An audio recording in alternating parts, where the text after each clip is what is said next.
Magandang umaga mga kabayan. Ngayon, ang pag-uusapan naman natin ay kung paano ang pag-ani ng palay. Tara guys, samahan niyo ako at panoorin ang pag-aani ng palay. Nga pala, ito po ang aking itinanim na patola. Nilagyan ko siya ng balag sa harap at ngayon ay patuloy na ang kanyang pamumunga at pamumulaklak. Dahil marami po ditong bubuyog at mga paro-paro ng kung paano siya ay magbulaklak. Palipat-lipat lang po kasi ang bulaklak niya, ang mga paro-paro at bubuyog. Ito po, kita nyo, meron naman siyang another bunga ng patola. Okay, so usapang palay tayo ngayon guys. Dito po sa tabing lote namin ay palayan. Watch out the next video. Ito na tayo guys sa tabi ng palayan. Kung marinig nyo po ang ating sounds, yan po ay tunog ng makina ng tracer. Okay guys, tuturo ko po sa inyo at ipo-focus natin ang camera para makita nyo kung paano ang pag-ani ng palay.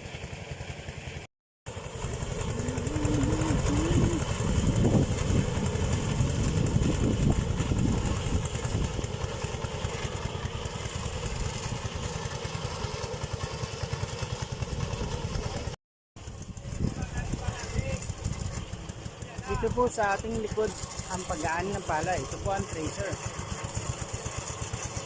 Ano guys? Matapos pong padapain ng nakaraang bagyo, ang mga palay dito, mano-mano na po itong pinutol. Sa pamamagitan ng karit.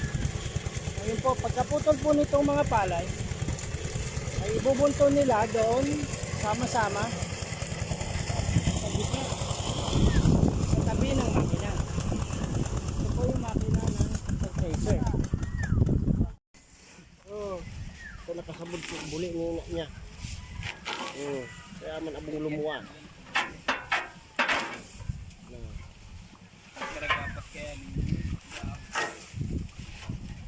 Laba. Dakas ang loob karina ni Mau.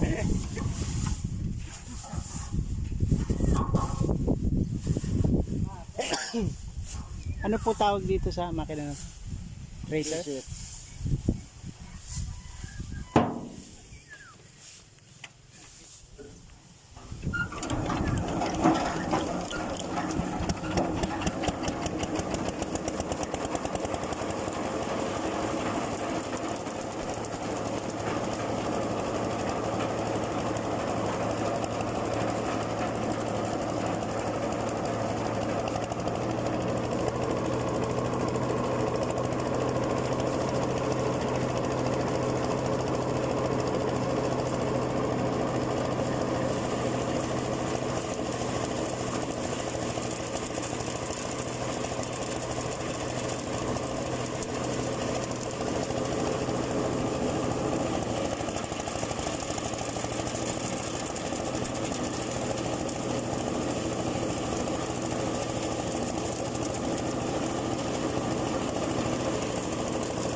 guys, dito sa part na to ay talagang food ang mga palay, pero hindi puro yung lahat ay nakukuha, kagaya po ng mga natitirang mga palay.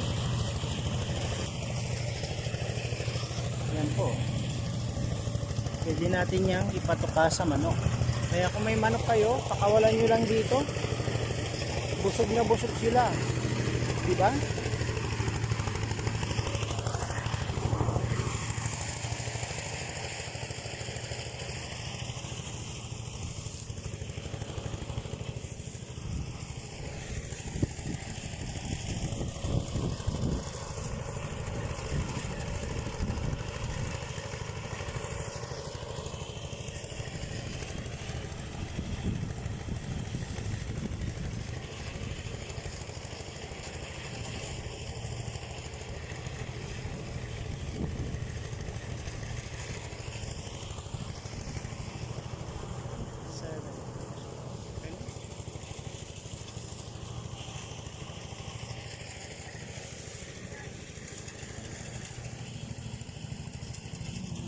Ayan pa po, may mga palay na hindi lahat ay na-harvest.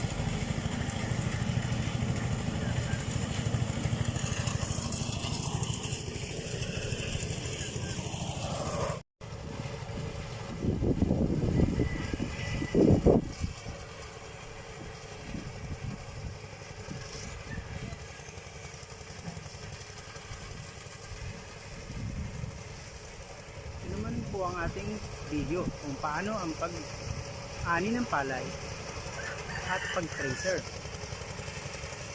Yan po ang makina na tracer. Pag sinuot mo na po ang inani mo na palay, ay maseseparate na nito ang kanyang bunga sa kanyang dayami.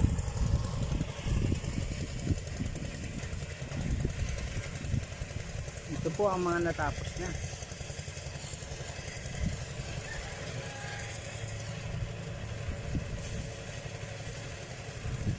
Hindi po ang grupo ng mga tao na naghahakot ng naani na palay na naisako na.